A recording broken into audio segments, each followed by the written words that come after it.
الحمد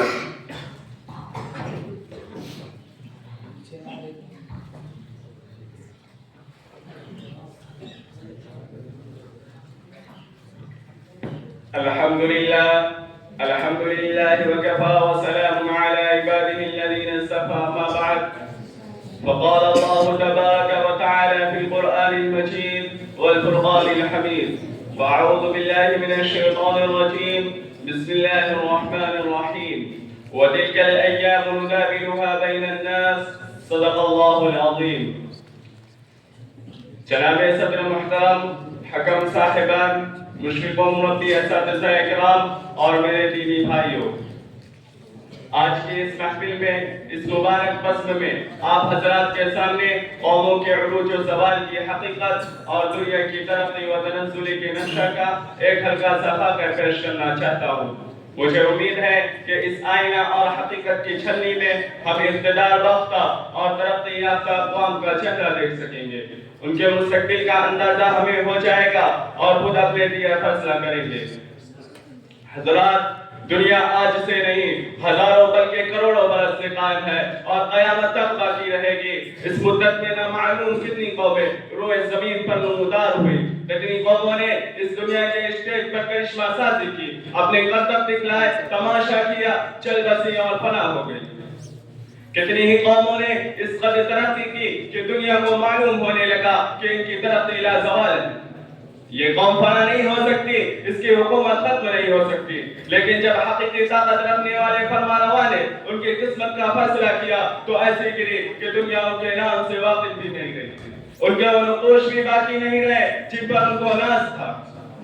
نمرود نے سوچا کہ تو نے تو اب خدائی کا دعویٰ کر ڈالا. بابل و نیما کے تمام اقدارات تمہارے قبضے میں ہیں، ان کے کھنڈرات پر تمہارا ہی سکہ جاری ہے، اقتدار کا تازیانہ تمہارے پاس ہے.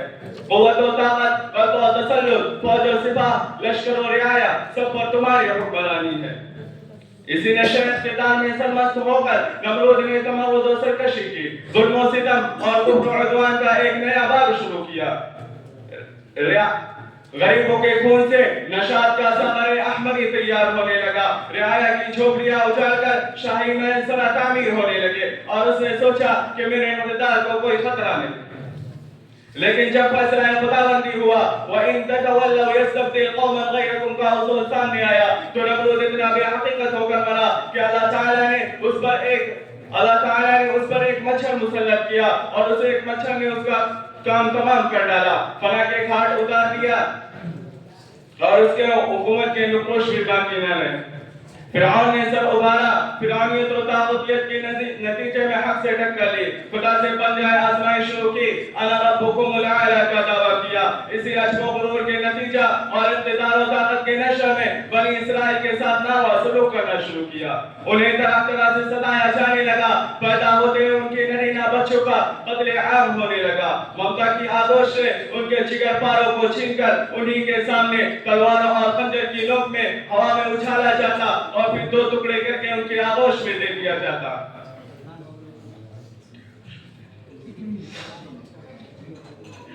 فرعون نے سوچا کہ وقت کی طاقت تیرے پاس ہے، دریائے نیل پر تیری حکمرانی ہے، مصر کے خزانے تیرے قبضے میں ہے، مصر کے خزانے تیرے قبضے میں ہے، شاداب کھیتیاں اور سبزہ پھلواریاں تیرے تصرف میں ہیں.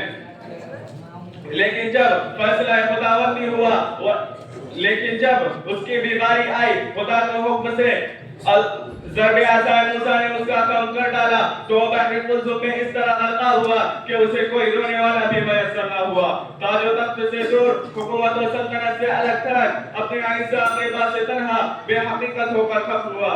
کہ اللہ تعالیٰ نے اس پر بے حقیقت ہو کر ختم ہوا کہ اپنے حکمرانی میں کسی کو اپنی بے بسی کی داستان بھی نہ سنا سکا اور آن کی آن میں اس کے اقتدار کا شاخسانہ ٹوٹ پھوٹ کر خاک میں مل گیا.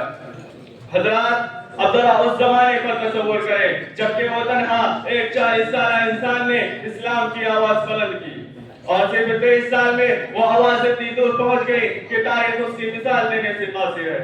اور ابھی 1 صدی بھی نہ گزری تھی کہ ایک انقلاب رونما ہو گیا، جو غریب تھے وہ امیر ہو گئے، جو بیچارے چرواہے کہے جاتے تھے وہ مسند اقتدار پر متوکل ہو گئے، جنہیں دنیا والے ان پڑھ بدو کہا کرتے تھے، ان کا سیل رواں اتنی تیزی سے بڑھا کہ ربع مسکون عالم پر ان کے تہذیب و تمدن کا ڈنکا بجنے لگا۔ جو تعلیم و تہذیب میں پچھلی صفوں میں تھے وہ امام بن گئے، انہوں نے یہ ثابت کر دیا کہ قرآن کا اعلان اپنی جگہ درست تھا، ان الارض یرثها عبادی الصالحون، بلا شبہ ہمارے نیک بندے زمین کے وارث ہوں گے۔ مسلمانوں کی شوقت و صدقت اور رعب و حیبت کا ڈنکا جہان کے عالم میں